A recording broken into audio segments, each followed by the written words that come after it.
mati dengan kehidupan selepas mati, kehidupan mana yang paling penting? Kehidupan yang paling penting adalah kehidupan sebelum mati. Mengapa kehidupan sebelum mati ini penting? Kerana dia menjadi penentu bagaimanakah kita dalam kehidupan selepas mati kita. Macam manakah kita esok di alam barzakh? Sama ada kubur kita menjadi taman syurga atau satu lubang neraka.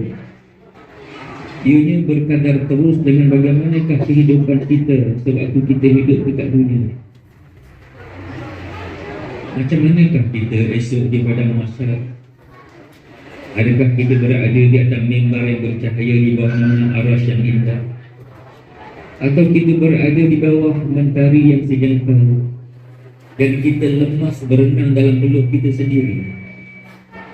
Ia bergantung bagaimanakah hidup kita dekat dunia. Macam manakah urusan neraca timbangan kita? Mudah ke susah? Bagaimana kita melintasi sirat? Pantas ke, lambat ke, jatuh ke dalam neraka?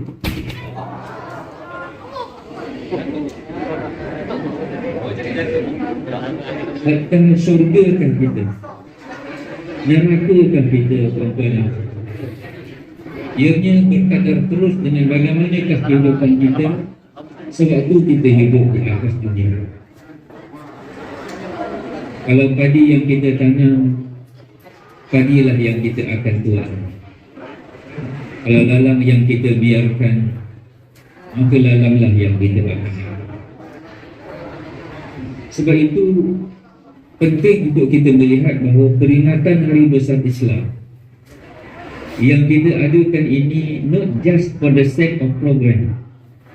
Ini bukan hanya program. Ia bukan hanya semata-mata kita mengadakan program, hanya program. Tetapi program ini sepatutnya menjadi alat untuk mencapai matlamat. Apakah matlamat kita?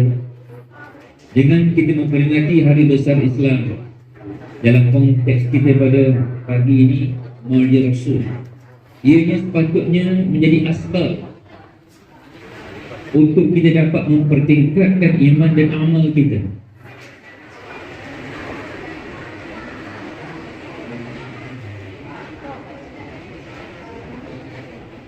Sepatutnya dengan kita memperingati kelahiran Nabi kita mampu menjadi asbab untuk kita memperkemaskan persiapan kita, perbekalan kita sebelum kita dijemput pulang oleh Allah Subhanahu wa Ta'ala. Tuan-tuan dan puan-puan, sebelum saya teruskan ceramah ini, saya nak ajak semua kita berdiri sekejap dan sama-sama kita alunkan satu munajat sebelum kita dijemput oleh Allah. Sebab itu, untuk kita mendapat manfaat daripada peringatan ini, pertama sekali tuan-tuan dan puan-puan, kita kena kenal siapakah Nabi kita Muhammad sallallahu alaihi wasallam. Kerana tanpa kita kenal Nabi kita, sukar untuk kita mengambil manfaat daripada peringatan penting ini. Allah tegaskan dalam surah Al-Ahzab ayat 40. A'udzu billahi minasy syaithanir rajim. Ma kana Muhammadun aba ahadin min rijalikum walakin Rasulullah wa khataman nabiyyin. Muhammad itu, kata Allah, dia bukan ayah kepada kamu, walakin Rasulullah, dia adalah Rasul Allah, wa khataman nabiyyin, dan dia adalah penutup kepada nabi-nabi. Di sini ada 3 perkataan penting. Pertama, Nabi. Kedua, Rasul. Ketiga, khataman Nabi. Yang pertama, Nabi. Apa makna Nabi?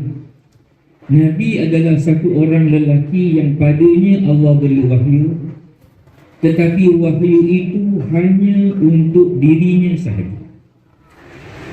Seorang Nabi, dia tidak diberi pertanggungjawaban untuk sampaikan wahyu yang dia dapat kepada orang lain, tetapi kehidupannya menjadi contoh kepada umat di mana dia dihantar.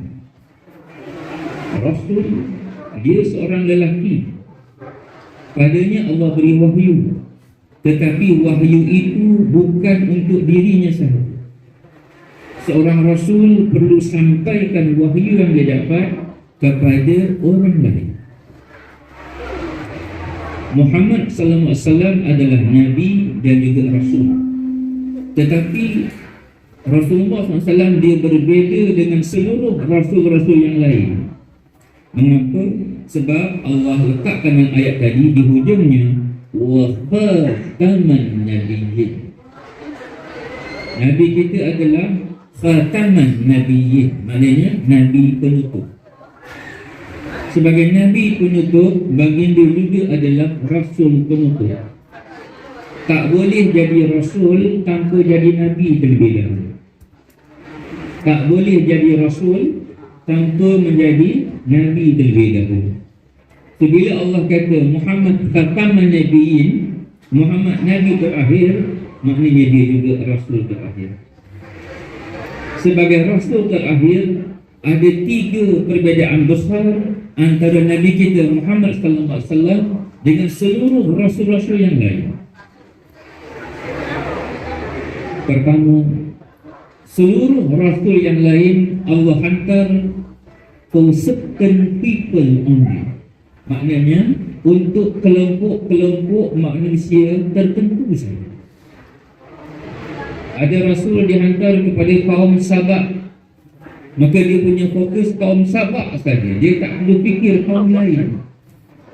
Nabi kita orang Arab, dia bukan untuk orang Arab saja. Nabi kita dihantar oleh Allah for all human being, for all mankind, maknanya untuk seluruh manusia, merentasi bahasa, bangsa, budaya, tamadun dan juga agama. Kedua, seluruh Rasul sebelum Muhammad dihantar oleh Allah for certain place only, untuk tempat-tempat tertentu sahaja. Sebagai contoh, Nabi Musa, dia dihantar ke Mesir, maka dia punya fokus Mesir sahaja. Dia tak perlu fikir negara lain. Tetapi Rasul sallallahu alaihi wasallam, dia berada di Mekah, dia bukan untuk Mekah sahaja. Dia berpindah ke Madinah, dia bukan untuk Madinah sahaja. Nabi kita khataman nabiyyin wa ma arsalnaka illa rahmatan lil alamin. Nabi kita dihantar oleh Allah untuk seluruh manusia di seluruh alam. Maknanya merentasi negeri, negara, benua, kutub dan juga planet. Mengapa? Sebab bumi ini satu juzuk kecil daripada alam. Maknanya kalaulah ada manusia di planet yang lain, mereka juga umat Muhammad sallallahu alaihi wasallam. Allah. Dan yang ketiga, dari segi range of period, dari segi masa, Rasul sebelum Muhammad dihantar oleh Allah for certain period only. Maknanya mengikut kadar hayat mereka sahaja. Nabi Nuh umurnya 1000 tahun. Daripada tarikh baginda dilantik sebagai Rasul, bermula kerja nubuah sampai bila? Sampai baginda wafat. Bila baginda wafat sama, mati sama, terhenti sama kerja nubuah. Sampai bila? Sampai Allah hantar Rasul yang lain. Ini tidak berlaku kepada Nabi kita. Nabi kita dihantar oleh Allah pertama untuk seluruh manusia, kedua di seluruh alam, Ketiga, dari segi masa sampai hari kiamat. Maka di sinilah penting tuan-tuan untuk kita lihat. Nabi kita umurnya 63 tahun saja. Bagaimanakah Nabi nak selamatkan seluruh manusia di seluruh alam sampai kiamat, sedangkan baginda telah wafat? Persoalan besar di sini, siapakah yang patut menyambung kerja Nabi, fikir Nabi, risau Nabi? Apakah fikir risau Nabi? Nabi berfikir dengan penuh risau bagaimana seluruh umatnya di seluruh alam sampai kiamat boleh selamat daripada azab Allah dan boleh masuk syurga Allah. Tuan-tuan, baru-baru ni kita dikejutkan dengan kemangkatan Queen Elizabeth,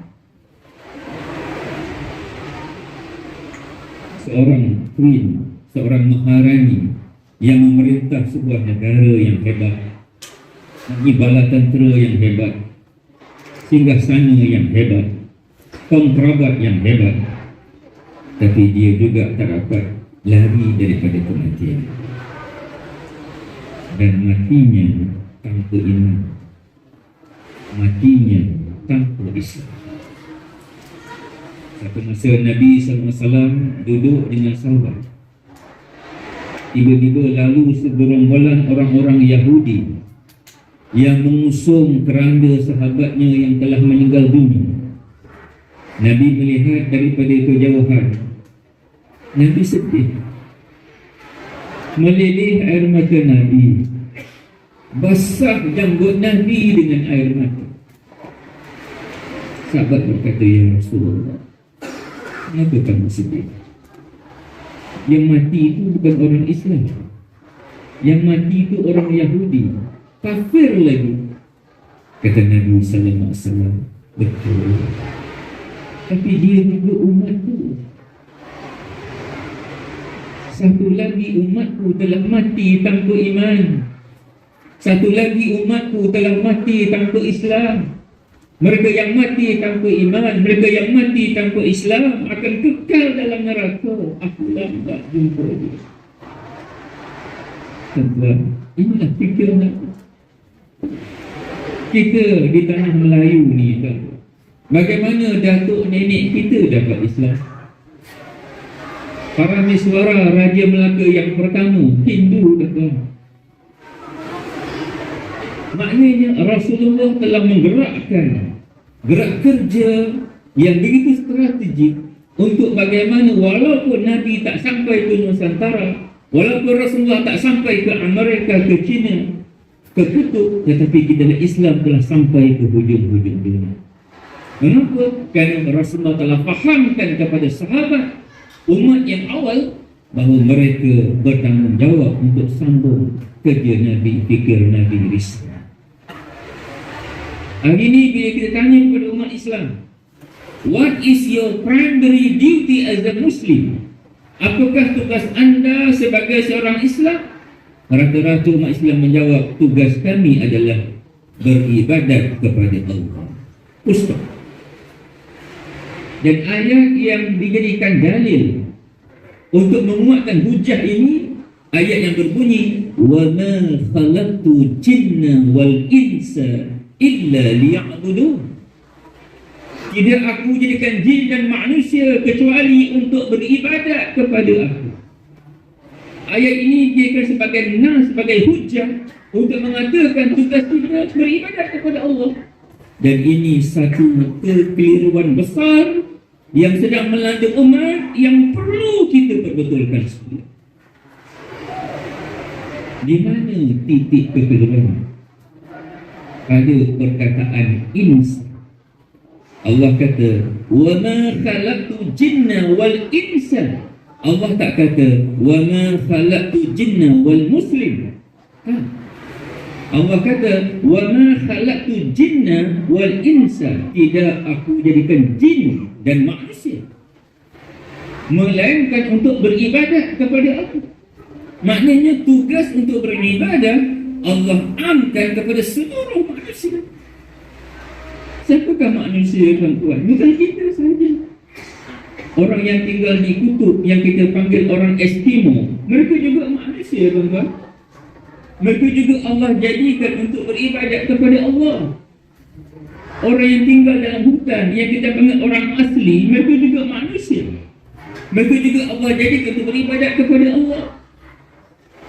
Queen Elizabeth adalah manusia. Bill Clinton adalah manusia. Orang Cina, orang Hong Kong, orang Afrika, semua manusia. All human beings created by Allah to worship Him. Semua manusia Allah jadikan untuk beribadat kepada-Nya.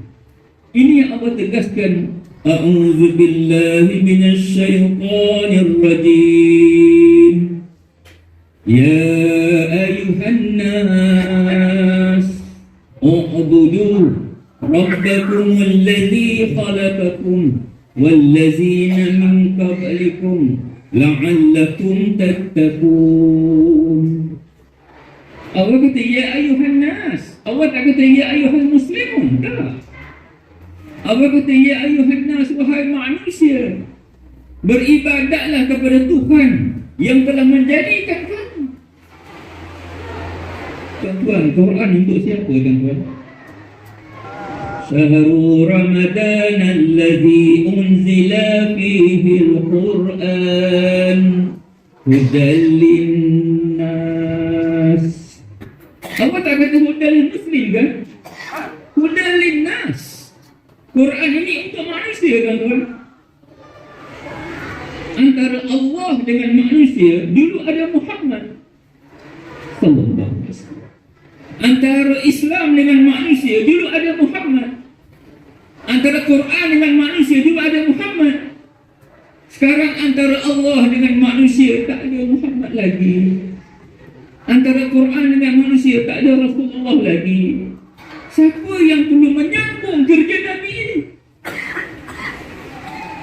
Bila tanya pada umat, kerja kami beribadat. Maknanya sembahyang, puasa, bangun malam, baca Quran, zikir, puasa sunat, puasa Ramadan, pergi haji, umrah. Dalam ruang lingkup ibadat. Tuan-tuan, tanpa menidakkan perkara ini penting, tapi kita perlu lihat kita ada satu lagi tugas yang sangat penting. A'udzu billahi minasy syaithanir rajim.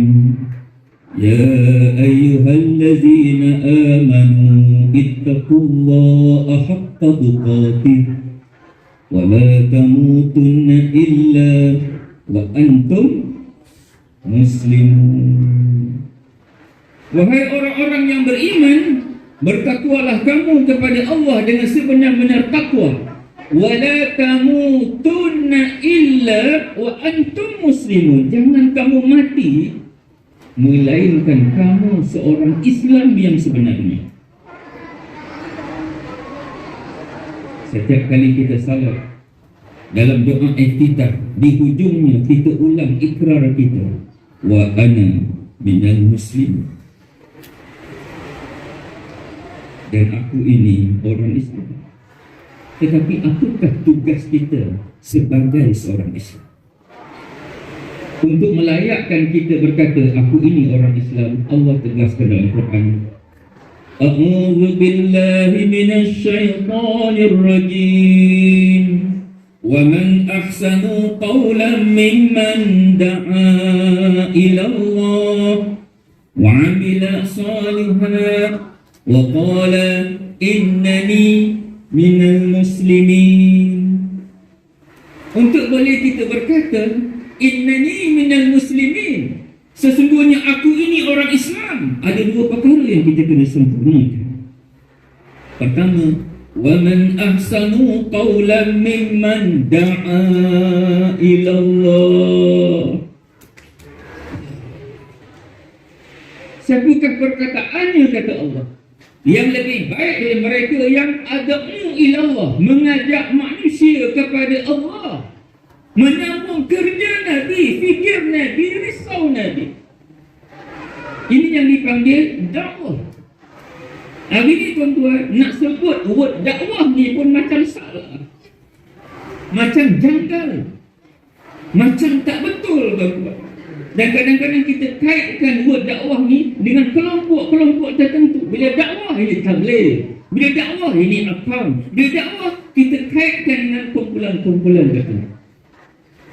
Wahal this is our primary duty as a Muslim. Tugas kita yang asas masuk Islam adalah sambung kerja Nabi. Nabi dah tak ada, tuan-tuan. Kalau Nabi hidup lagi ni, Nabi sedih melihat keadaan umatnya. Umat Nabi ada dua. Satu yang dah Islam, satu yang belum Islam. Yang belum Islam mati tanpa iman, tanpa Islam. Yang dah Islam mati tanpa taat, mati tanpa menjaga salat, mati dan mendedahkan aurat, mati tak kisahkan akhirat. And yet umat Islam hanya berkata tugas kami hanya ibadah. Kubur dia jaga, kubur kita jaga. Tuan-tuan, sebab itu memperingati hari lahir Nabi kita Muhammad SAW tidak cukup hanya dengan kita berharap. Tak cukup dengan kita hanya berselawat. Tak cukup dengan kita bermahaban, berjanji, tuan-tuan. Allah pesan, ku anfusakum wa ahlikum nar. Hendaklah kamu selamatkan diri kamu dan ahli kamu daripada neraka. Hari ini tak usah nak dakwah orang Cina, tak usah nak dakwahkan orang India, orang asli. Hari ini kita lihat bapa tak mampu dakwah anak, tuan-tuan. Hari ini kita lihat suami tak mampu dakwah isteri. Hari ini abang tak mampu dakwah adik, datuk tak mampu dakwah cucu hari ini. Dakwah seolah mati lagi depan umat. Umat hanya melihat tugas hanya ibadah. Tuan-tuan, bila kita bercakap dengan tentang Rasul, ayat yang akan diangkat adalah ayat yang berbunyi, Qul in kuntum tuhibbunallah fattabi'uni yuhibbukumullah wa yaghfir lakum dzunubakum wallahu ghafurur rahim. Qul, katakan wahai Muhammad kepada seluruh umatmu, in kuntum tuhibbunallah, kalau kamu nak disayang oleh Allah, kalau kamu nak dikasih oleh Allah, kalau kamu nak dicintai oleh Allah, fattabi'uni, kamu kena ittiba aku, kamu kena ikut aku. Apa yang nak kita ittiba, apa yang nak kita ikut, tuan-tuan? Disebabkan kefahaman kita hari ini, tugas kita adalah ibadah, ittiba ar-Rasul masih kita lihat dengan kacamata ibadah. Ittiba ar-Rasul masih lagi kita lihat dalam konteks bagaimana sembahyang Nabi, bagaimana serban Nabi, bagaimana janggut Nabi, bagaimana jubah Nabi, macam mana Nabi makan, tangan apa Nabi gunakan, masuk tandas, keluar tandas macam mana, dalam kerangka ibadah. Dakwah seolah-olah tidak ada kaitan di sini. Sedangkan induk sunnah adalah dakwah. Nabi tidak dihantar untuk serban, Muhammad tidak dihantar untuk janggut, Rasulullah tidak diutuskan untuk jubah pun. Muhammad dihantar akan masuk dakwah. A'udzu billahi minasyaitonir rajim. Qul hazihi sabili ad'u ila Allah ala basiratin ana wa man ittaba'a. Qul, katakan wahai Muhammad kepada seluruh umatmu, hazihi sabili, untuk kita ittiba ar-Rasul, untuk kita ikut Muhammad sallallahu alaihi wasallam, tak ada banyak jalan. Kalau kita baca bahasa Arab, sabil bermakna mufrad, singular. Dia bukan subul. Kalau subul, banyak jalan. Tapi Allah tegaskan untuk Nabi ingatkan kita, Qul hazihi sabil, katakan wahai Muhammad kepada umatmu, hazihi sabil, inilah satu-satunya jalan. Untuk ittiba ar-Rasul tak ada banyak jalan. Apakah jalan itu? Kul hazihi sabili ad'u ila Allah. Mengajak manusia kepada Allah. Ala basiratin, atas perkara yang benar, yang hak. Ala, ana, aku, wa man ittaba'ani, dan mereka-mereka yang mengatakan mereka iktimah akan. Jadi tuan-tuan dan tuan-tuan, sebenarnya kita mengerti keadaan Nabi kita Muhammad sallallahu alaihi wasallam. Rangka untuk kita membetulkan bagi hayat kita. Marilah sama-sama kita memahami bahawa kita ada 3 tugas penting. Kita ada berapa tugas? 3 tugas. Pertama, sebagai manusia. Tugas yang pertama, tugas sebagai manusia. Sebagai manusia, kita perlu beribadat kepada Allah. Tugas yang kedua, sebagai orang Islam, kita perlu melihat bagaimana orang lain juga boleh beribadat kepada Allah. Ketiga, sebagai umat kepada khataman Nabi, umat Nabi terakhir, kita perlu siapkan orang lain untuk bangunkan kerja Nabi SAW. Sebab itu kita lihat tuan-tuan, sumber kekuatan umat ini sebenarnya Allah letakkan dalam kerja ini. Bila kita sibuk dengan ibadah dan kita lupakan kerja ini, kita ibaratnya macam harimau tak ada taring dan kuku lagi. Kita ibarat macam ular yang tidak ada bisa. Musuh-musuh tak kisah untuk kita beribadat. Ibadatlah sebanyak-banyak. Mereka tak kisah nak bina masjid sebanyak-banyaknya, sebesar-besarnya. Mereka tak ada masalah tuan-tuan. Tetapi once kita bangunkan kerja Nabi, mereka lihat itu masalah besar. Dan inilah punca mengapa kita tidak bersatu lagi. Musuh melihat untuk kita lemah, jauhkan daripada kerja dan sibukkan dengan uniform. Ibadah adalah uniform. Kita sibuk dengan ibadah. Tuan-tuan, kita tak boleh nak mempersatukan umat dengan ibadah. Kerana bila ibadah dia balik kepada mazhab. Sebab tu saya belajar di Pakistan. Setiap tahun ada istimewa dunia di Raivin. Saya di Karachi. Untuk pergi ke Karachi, tuan-tuan, perjalanannya jauh. Kena tidur di kereta api, tuan-tuan. Jadi biasanya kita pelajar-pelajar Malaysia, kita akan sembahyang jamak, qasar.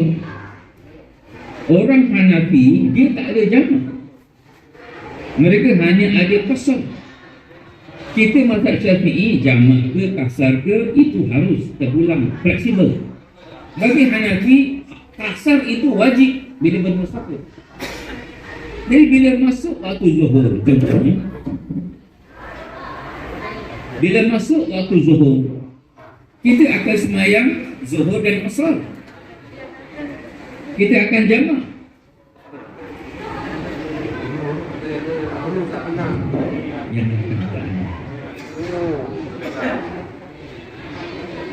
Jadi bila kita dah sembahyang zuhur, asar dalam zuhur, nanti waktu asar, orang-orang Pakistan yang akan sibuk, tuan-tuan. Sebab dia tengok pelajar Malaysia relax je. Dia akan panggil Malaysia Walong, jaldi-jaldi teruk, namas. Orang Malaysia cepat-cepat sembahyang ni. Kita kata, namas dia, kami dah sembahyang. Pada mereka, sembahyang perlu dalam waktu. Sembahyang bukan di luar waktu. Mereka tak terima konsep tu. Sebab itu kalau kita nak satukan umat dengan ibadah, kita akan bergaduh, tuan-tuan. Maknanya ibarat macam polis. Polis, tuan-tuan, uniform tak sama. Uniform polis Malaysia tak sama dengan uniform polis Indonesia. Tak sama uniform polis Amerika. Tak sama. Tapi semua polis boleh duduk semeja sampai peringkat antarabangsa. Why? Sebab mereka tak fokus pada uniform. Mereka tak fokus pada warna kereta, warna logo, bentuk logo. Itu semua uniform. Mereka fokus pada kerja. Apakah kerja polis? Menjaga keamanan. Hari ini tuan-tuan, kita umat Islam bergaduh sebab kita fokus kepada titik-titik beza, iaitu ibadah. Masalah sembahyang kita, dia balik kepada mazhab. Hanafi lain, cara kaedahnya ada yang tak sama. Belum lagi masuk Wahabi, tuan-tuan. Hari ini kadang-kadang kita masalah furuk, masalah cabang, kita bergaduh. Kita bergaduh kadang-kadang masalah politik. Politik itu juga ibadah, siasat. Kita bergaduh pasal warna. Dia hijau, dia biru, dia kuning, dia oranye. Kita bergaduh masalah uniform. Kita tak lihat kepada kerja. Apakah kerja kita sebagai umat Islam? Kerja kita umat Islam, walaupun berlainan mazhab, berlainan tarekat, berlainan parti politik, kerja kita kerja Nabi, tuan-tuan. Hari ini umat Islam lihat di hadapan mata kita berbondong-bondong manusia mati tanpa iman, mati tanpa Islam. Kita duduk bergaduh sesama-sama. Kerja Nabi tertinggal. Tugas dakwah dimati-matikan, dilupa-lupakan. Hatta usahakan nak dakwah orang Cina, orang India, warga sendiri pun tidak ada tarbiyah yang ada terbiar. Sibuknya kita dengan dunia sampai tak ada masa nak lihat anak isteri kita, adik-beradik kita. Sibuk siang malam, pagi petang. Akhirnya mati tentu bekal yang sempurna. Allah. Sebab itu tuan-tuan, dalam suasana kita mengenang kedatangan kelahiran Nabi SAW, marilah kita bermuhasabah diri. Bagaimanakah bagi hayat kita? Nak kita memanfaatkan dengan baik dan betul. Mati datang dengan tiba-tiba. Kita hanya tahu tarikh lahir, kita tak tahu tarikh mati kita. Saya nak tutup kuliah ini, ceramah ini dengan satu kisah tamsil. Satu orang kaya, ada satu orang tukang kebun. Dia beri tukang kebun itu 5 tugas. Pertama, jaga rumah. Kedua, jaga taman. Ketiga, jaga binatang ternakan. Keempat, jaga kenderaan. Kelima, jaga pintu besar rumah. Setiap hari tukang kebun ni buat kerja dengan baik. Satu hari, si kaya bersia-sia jauh dari rumah. Ada anak dia yang berumur 6 atau 7 tahun tidur dalam rumahnya. Kemudian telah jaga dan bermain di taman. Dalam taman ada lubang. Dalam lubang itu penuh dengan air. Tukang kebun ada di kebun, ada di taman sedang bekerja, dan dia tak buat apa. Akhirnya anak ini masuk dalam lubang, jatuh dalam lubang. Tukang kebun nampak dia tak buat apa, terus bekerja. Akhirnya anak ini mati dalam lubang. Si kaya balik, si kaya tanya, mana anak saya? Tak ada dalam rumah. Anak tuan dekat taman. Dia pergi taman, tengok anak dia telah mati dalam lubang. Dia panggil tukang kebun. Kamu nampak anak saya bermain di sini? Nampak? Nampak dia jatuh? Nampak? Mengapa kamu tak selamatkan dia? Tuan, itu bukan kerja saya. Kerja saya 5 je. Pertama, jaga rumah. Kedua, jaga taman. Ketiga, jaga binatang ternakan. Keempat, jaga kenderaan. Kelima, jaga pintu besar rumah tuan. Ini 5 kerja saya. Yang ini tidak termasuk dalam senarai tugas. Agak-agak si kaya boleh terima tak jawab. Begitulah juga besok kita di akhirat, tuan-tuan. Allah akan tanya kita, wahai umat Islam, sewaktu kamu hidup, kamu lihat berbondong-bondong manusia mati tanpa iman, mati tanpa Islam.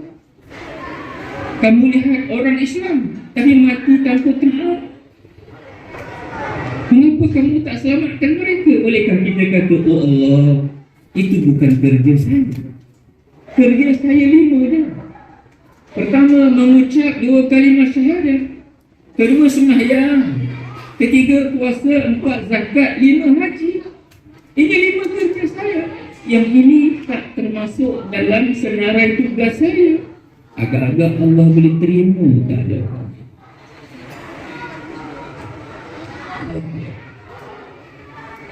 Kita selalu baca ayat bila habis majlis, kita baca wal as, demi masa. Innal insana lafi khusr, manusia rugi illa allazina amanu, kecuali orang yang beriman. Orang beriman masih rugi kalau tidak wa'amilus salihat, beramal dengan amal saleh.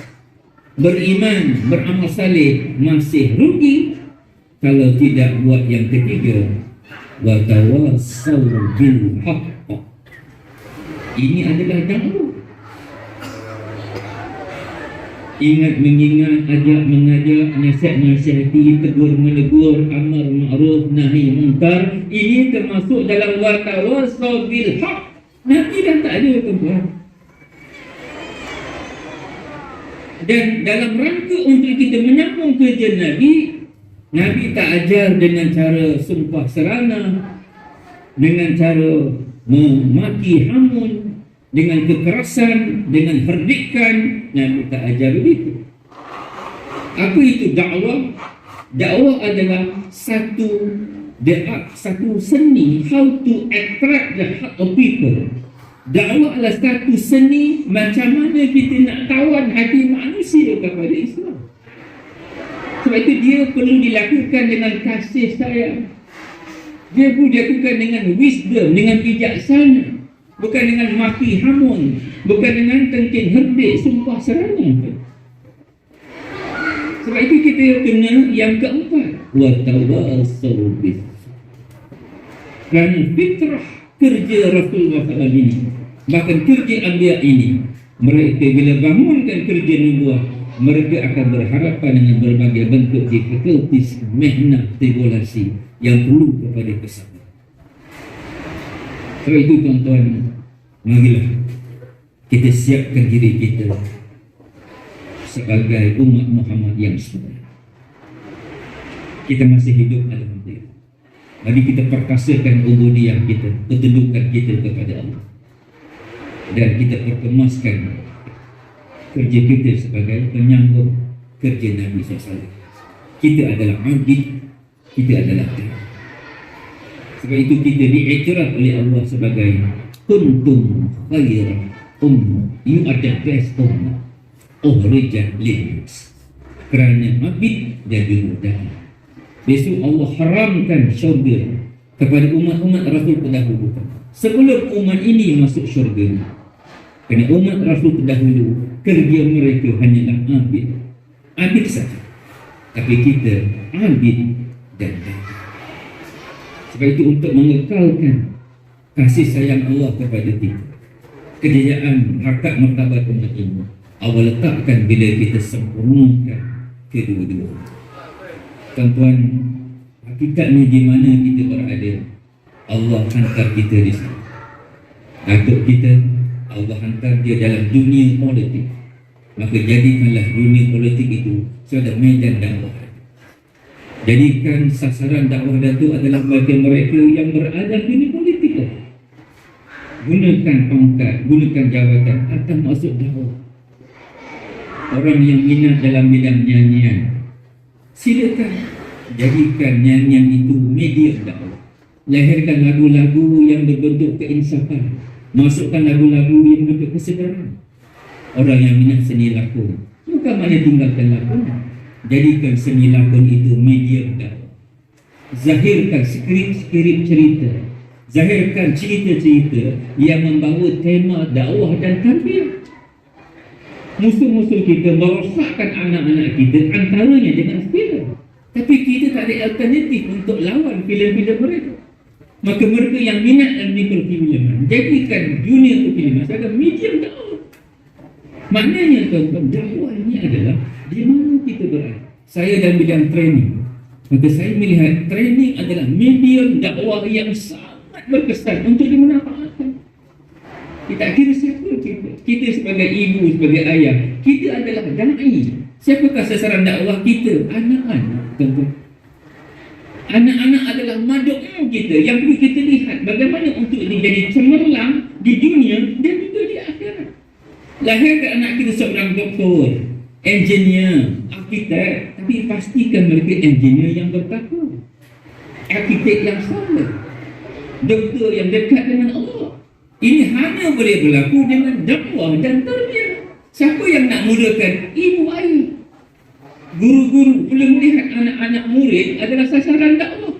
Ini bukan kerja ustaz saja. Walaupun kita guru matematik, guru sains, guru biologi, kita adalah penyambung lidah Nabi. Anak-anak murid kita adalah sasaran dakwah kita. Kita adalah doktor. Lihatlah pesakit-pesakit kita adalah madam kita, tuan-tuan. Maknanya tidak kira di mana kita berada, kita adalah duta Rasulullah. Kita menyambung lidah Nabi SAW dan lakukanlah dengan penuh kasih sayang. Dan ingat, kita hanya mampu berusaha. Allah yang beri hidayah. Nabi Nuh anak tak beriman. Nabi Nuh isteri dia tak beriman. Nabi Muhammad bapa saudara dia tak beriman. Abu Talib mati tanpa Islam. Maknanya kita lakukan usaha ini, jangan tengok result. Sebab result itu tangan Allah. Allah yang beri hidayah. Kerja kita sampai balighu anni walau. Jangan tengok keputusan. Keputusan tangan Allah. Dan kita banyak doa, nangis depan Allah. Mengaku kita lemah, kita tak mampu beri hidayah. Allah yang beri hidayah. Pujuk rayu pada Allah. Nangis ya apabila dia bersyukur. Tanpa mengira apa bangsa mereka, warna kulit mereka dan sebagainya. Tuan-tuan, masa mencuri kita, saya mohon maaf kalau salah silap terkasar bahasa. Mudah-mudahan perbincangan kita pada hari ini ada manfaatnya. Terima kasih atas perhatiannya. Terima kasih atas undangannya. Semoga kita jumpa lagi, insya-Allah. Kalau tak sempat jumpa di dunia, mudah-mudahan kita jumpa di syurga nanti. Kalau satu dua soalan kita ramaikan, kalau ada selesai tutup. Kalau ada, tak ada ya. Kalau tak ada, izinkan saya untuk tutup dengan doa sikit. Kata saya akan sedikit tentang Muhammad Wahabi tadi lah.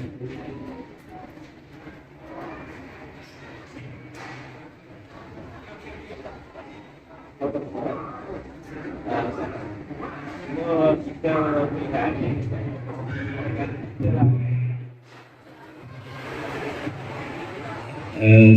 satu soalan minta sikit pencerahan dari Ustaz Nur. Kita lihat bila kita mengadakan Maulid Rasul ini kan, ada juga kedapatan suara-suara yang tidak berapa menyenangi. Jadi mungkin Ustaz tadi pun dah terkeluar kata Wahabi tadi kan. Jadi saya ingat Ustaz beri pencerahan. Sebab apa kita punya Maulid Rasul ini, kita mengagungkan Rasulullah itu dan kita buat aktiviti ini tidak ada yang melanggar syariat kan. Saya rasa Ustaz boleh jelaskan lagi ya. Sebab suara-suara sumbang saya terdengar tak kali.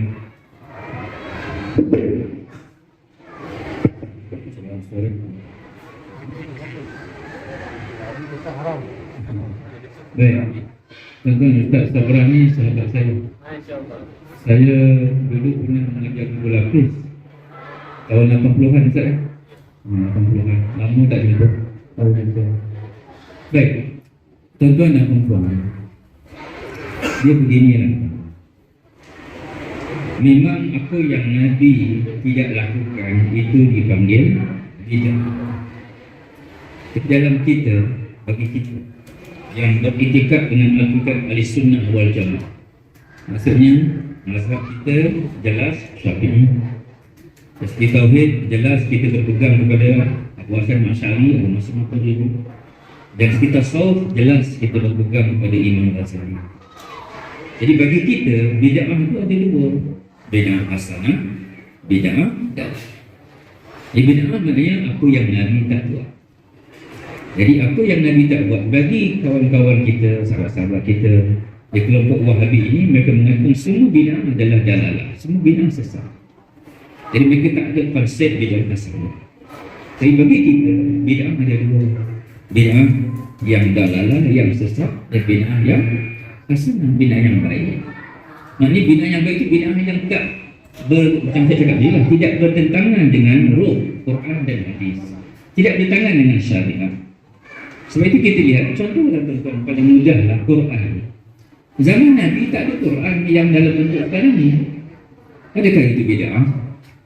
Kita baca Quran, Nabi sahabat baca Quran, tidak ada Quran yang macam kita hari ni tuan-tuan.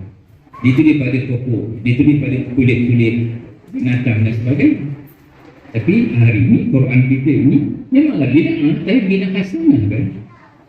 Jadi begitu juga dengan cara seperti Quran, sebagainya, selawat, sebagainya. Ini adalah bid'ah yang baik. Saya dapat satu viral yang dihantar kepada saya dalam WhatsApp tuan-tuan. Satu orang sedang berselawat, kemudian dia fokus rupanya di atas lori. Kemudian dia tunjukkan pula di belakang lori itu rupanya ada ramai yang ikut dengan motor, dengan bendera berselawat kan. Saya sebut tuan-tuan, maknanya kalaulah kita katakan itu haram, kita katakan itu tak betul tuan-tuan, apa lagi cara kita nak buat umat ni ingat Nabi tuan-tuan? Akhirnya umat akan lupa Nabi. Terus akan nak sambung kerja Nabi, ajaran Nabi pun akan ditinggal tengok, sunnah Nabi pun mereka dah tak kisah tuan-tuan. Terus lagi nak cerita pasal induk sunnah dakwah. Sebab itu apa yang kita buat ini mesti dalam kerangka bid'ah yang baik. Cuma tuan-tuan, betul kata Nabi, akhir zaman nanti umat ini akan terpecah kepada 73 kan? Hanya satu yang selamat. Siapakah yang satu itu? Masing-masing tuan-tuan, termasuk Wahabi, mereka mengatakan mereka dalam golongan. Tapi sebenarnya tuan-tuan, orang yang ada dalam golongan yang satu ini adalah mereka yang memikirkan bagaimana 72 kelompok itu juga boleh masuk syurga. Saya ulang balik, kelompok yang satu itu, yang selamat itu adalah mereka yang berfikir dengan penuh kasih sayang. Macam manakah mereka-mereka yang bukan kelompok yang satu ini, yang 72 lagi itu, boleh juga dapat selamat di dunia dan juga di akhirat, boleh masuk syurga. Maknanya kita yang benar ini kena doakan. Jangan pandang mereka dengan kebencian, pandang dengan kasih sayang. Malam hari kita bangun doakan mereka. Tapi yang penting, jangan kita bertelagah pada titik-titik beza. Kita perlu bersatu pada titik-titik. Mudah-mudahan Allah beri kita kat bangun. Boleh sekarang? Sekiranya demikian, tutup dengan doa sikit. A'udzubillahi minasyaitonirrajim. Bismillahirrahmanirrahim. Alhamdulillahi rabbil alamin. Wassalatu wassalamu ala asyrafil anbiya'i wal mursalin wa ala alihi wa ashabihi ajma'in. Allahumma anta khalaqtani, ya Allah, engkaulah Tuhan yang telah menjadikan kami. Wa anta tahdina, engkaulah Tuhan yang telah memberi kami hidayah. Wa anta tut'imuna, engkaulah Tuhan yang telah memberi kami makan. Wa anta tasqina, engkaulah Tuhan yang telah memberi kami minum. Wa anta tumituna, engkaulah Tuhan yang mematikan kami. Wa anta tuhyina, engkaulah Tuhan yang menghidupkan kami. Ya Allah, di dalam bulan Rabiul Awal, bulan yang penuh keberkatan ini, kami mendatangkan kehadrat-Mu. Pandanglah kami dengan pandangan rahmat-Mu, pandanglah kami dengan pandangan kasih dan sayang. Ya Allah, berilah kami kekuatan untuk kami senantiasa menggunakan baki hayat kami dengan sebaik-baik. Ya Allah, kami banyak dosa, ya Allah. Engkau Maha Pengampun. Ampunilah dosa-dosa kami. Kuatkanlah iman kami. Tunjukilah kami jalan yang benar lagi lurus. Masukkanlah kami dalam golongan orang-orang yang soleh, dalam golongan orang-orang yang solehah, dalam golongan insan-insan yang bertakwa, dalam golongan insan-insan yang berjaya. Berjaya di dunia yang sementara ini, berjaya di kubur, berjaya di padang mahsyar, berjaya di titian sirat, hingga ke syurgalah kami dengan selamat. Ya Allah, sesungguhnya kami sedar bahawa kehidupan kami ini adalah kehidupan yang sementara. Akan datang satu hari, akan datang satu saat kami pasti akan berpisah dengan anak-anak yang kami sayang. Kami pasti akan berpisah dengan isteri, suami, adik-beradik, ibu, ayah yang kami cintai.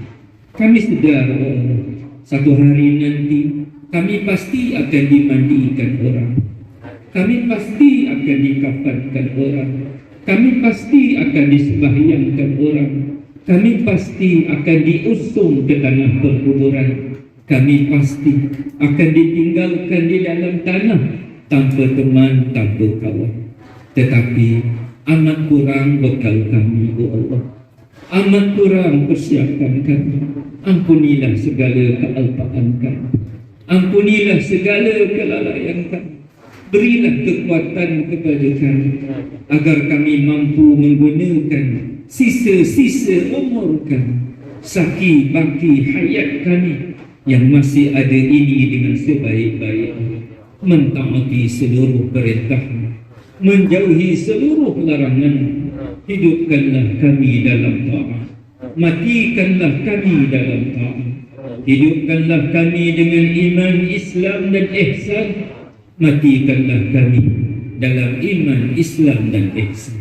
Ya Allah, Ya Rahman, Ya Rahim.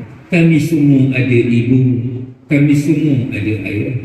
Sesungguhnya ibu dan ayah kami telah banyak bersusah payah untuk kami, telah banyak harta benda, wang ringgit, peluh keringat, masa dari umur mereka yang mereka telah korbankan untuk kami, kerana hendak melihat kami anak-anaknya ada baju untuk dipakai, ada makanan untuk dimakan, ada pelajaran untuk masa depan. Ibu ayah kami bekerja bertungkus lumus, membanting tulang membesarkan kami. Ya Allah, kami takkan mampu untuk membalas seluruh jasa baik ibu dan ayah kami ke atas kami selama ini.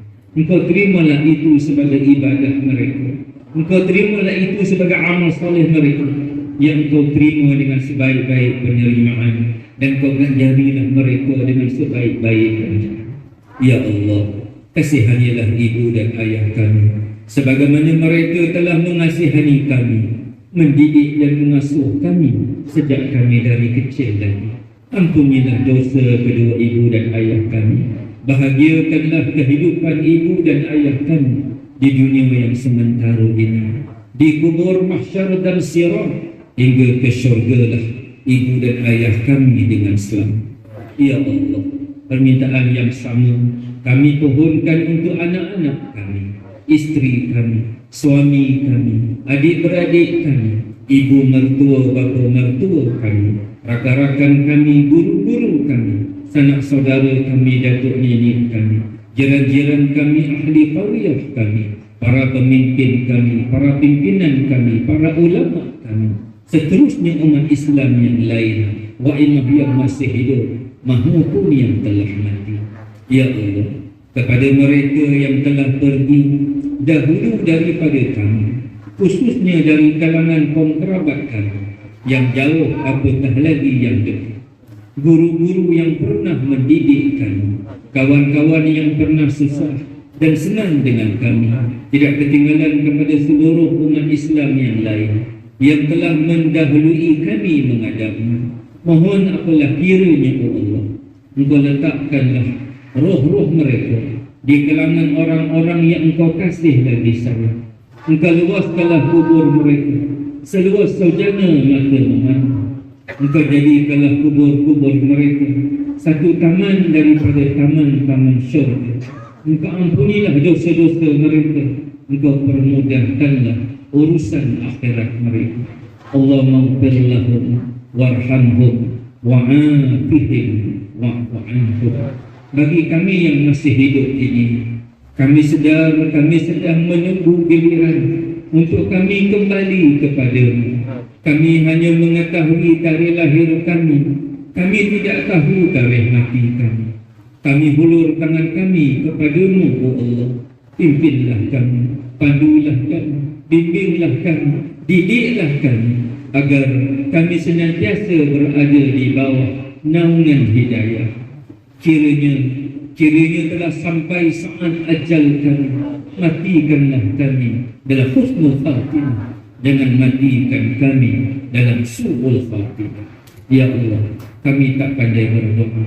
Apa yang baik untuk kami, apa yang baik untuk keluarga kami, apa yang baik untuk negeri kami, apa yang baik untuk negara kami, apa yang baik untuk agama kami, apa yang baik untuk bangsa kami, apa yang baik untuk umat ini, apa yang baik untuk dunia ini, apa yang baik untuk seluruh manusia di seluruh muka bumi ini.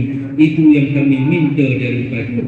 Apa yang tidak baik untuk kami, apa yang tidak baik untuk keluarga kami, apa yang tidak baik untuk masyarakat setempat kami, apa yang tidak baik untuk negeri kami, apa yang tidak baik untuk negara kami, apa yang tidak baik untuk agama kami, apa yang tidak baik untuk bangsa kami, apa yang tidak baik untuk umat ini, apa yang tidak baik untuk dunia ini, apa yang tidak baik untuk seluruh manusia di seluruh muka bumi ini.